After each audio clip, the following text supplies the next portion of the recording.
What up, you guys, and welcome back to the channel. Now that you tuned in, let's begin with Infinite J's latest trend. Right now, we have Elvis Presley, the king of kindness. This is another requested video. This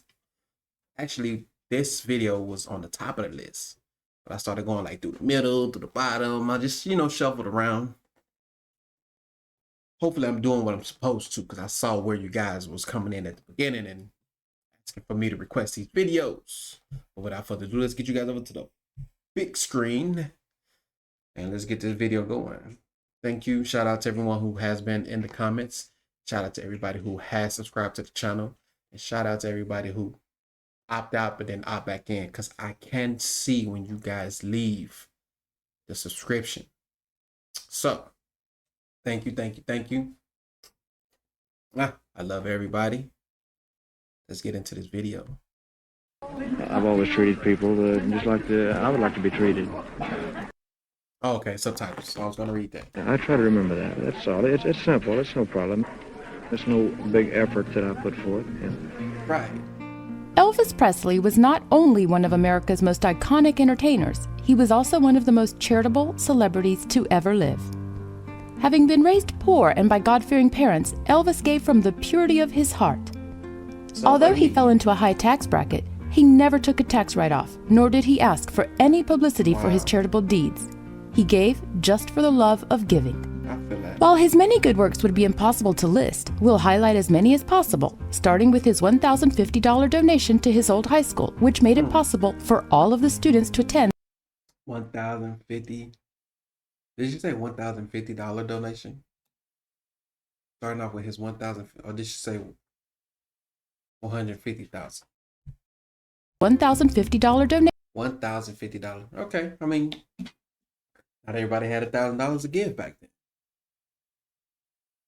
To his old high school, which made it possible for all of the students to attend the annual E.H. Crump Memorial Football Game for the Blind in Memphis, Tennessee. Aww. Between 1956 and 1957, Elvis performed a number of live concerts to raise money for charities such as his own youth foundation, the Cynthia Milk Fund, and the Variety Club's Home for Convalescent Children. How many stars aside from Elvis can claim they helped end polio? On October 28, 1956, before an appearance on The Ed Sullivan Show, Elvis was inoculated with Jonas Salk's anti-polio vaccine, which caused the immunization level of all Americans to skyrocket from 0.6% to 80% in a 6-month period. Hey kids, could I talk to you for about 30 seconds? March of Dimes. This is Elvis Presley. Remember polio victims. Join the 1957 March of Dimes today. By April of 1957, the Salk Institute declared polio all but eradicated on U.S. soil. On January 6, 1957, during his third appearance on The Ed Sullivan Show, Elvis requested Mr. Sullivan at I just done the recent video, the Melody video. I believe that was the 1957 video. No, Jailhouse Rock.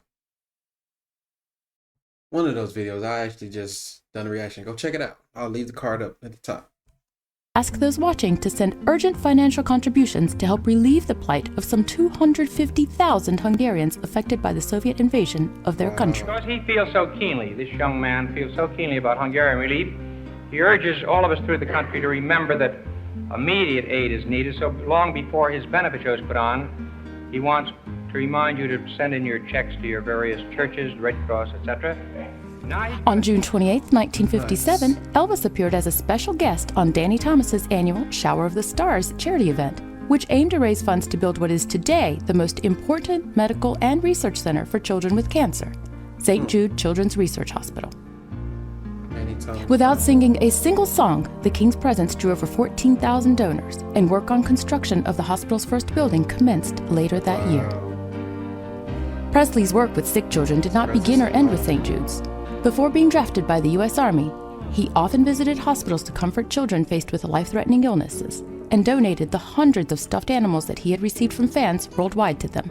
That's what's up. One of Elvis's most memorable moments was recorded in the early 70s when he fulfilled the dreams of 8-year-old Denise Sanchez, who passed away soon after a visit from Elvis and her attendance at his concert. Wow. Sing me a special song, please. Her dream came true right before passing, man. That's crazy. My heart and love go out to her and her family and everybody across the world. She will. Okay. Thank you so much. Elvis would often visit with Graceland's secretary, who, among other tasks, sorted his mail. If a photograph or a request or a story touched Elvis, he would immediately take steps to help the sender. Whether it was paying off people's debts or their mortgages, helping a family whose father had died in the line of duty, buying someone a home or a car, or giving a disabled person a new wheelchair. If Elvis knew about it, he helped. That's what's up. One such request came from young Wardee Anderson, who asked Presley to sponsor her bike ride for children with diabetes. Wow. The king responded by pledging $5 per mile, which was much higher than the going rate of 5 cents per mile. During his lifetime, Elvis donated a number of vehicles for his good causes, including a red Ford Thunderbird to the March of Dimes and one of his own Rolls Royces to a charity for mentally retarded children. Oh, wow. In 1964, Elvis bought the Potomac, FDR's presidential yacht, and donated it to St. Jude's, who sold it to raise about $55,000. Wow. On March 25, 1961, Elvis performed a benefit concert in Hawaii to raise money for the USS Arizona Memorial at Pearl Harbor. The concert raised over $65,000, and a plaque was prominently placed at the memorial site acknowledging Elvis's efforts in raising the funds. Sadly, the plaque was removed due to unknown, possibly political reasons. What? Hawaii was also how the they- location of Elvis' Build you up just to tear you down. Build you back up just to tear you back down. But you got to be strong to survive. You know what I'm saying? You got to be strong to survive. Stick it through. You know what I'm saying? The world, man. The media. Nowadays, we live in a world where almost anything goes. You can do what you want. You can say what you want. I mean, look at the laws that are being passed over there in Indiana. That's crazy. That's crazy. I mean, go into depth about who they letting out and why they letting out, and then what crimes you can commit and this, that, and the third. But there's a flip side to that too. That don't mean, you know what I'm saying, this is the start of the purge, but stay dangerous. Y'all be mindful. Be aware. Use your intuitions.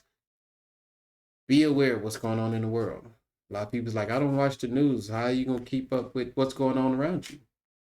I'm just saying, folks. Yeah. Get your news where you get your news from, but just keep your insight. You know what I mean? Keep your foresight. Keep your head on a swivel. Anyway, his most famous concert for charity, Aloha from Hawaii.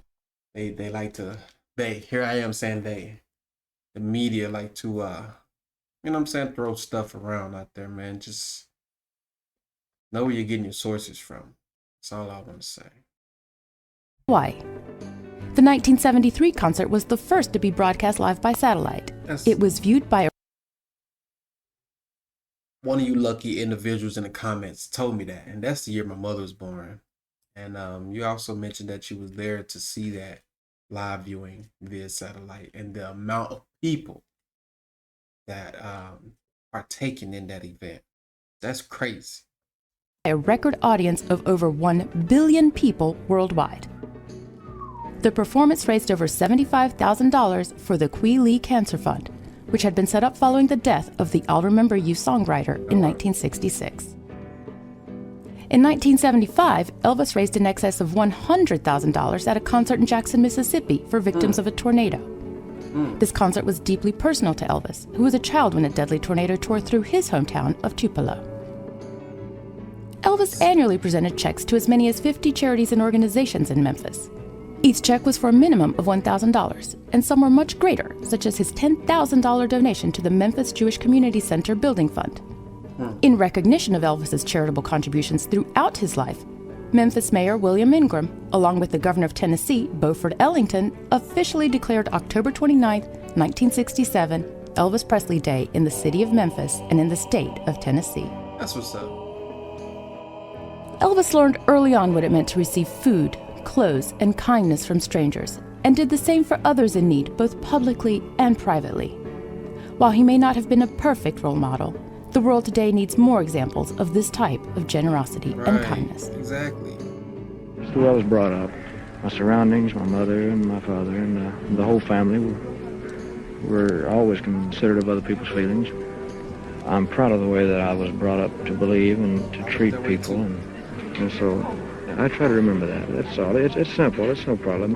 Exactly. Thank you for watching. Please don't forget to subscribe and to like this video. Y'all heard her. Thank you for watching. Please don't forget to subscribe and like this video. Story behind the song Love Me Tender. Y'all want to do that one? Let's do that one. Right here on the video.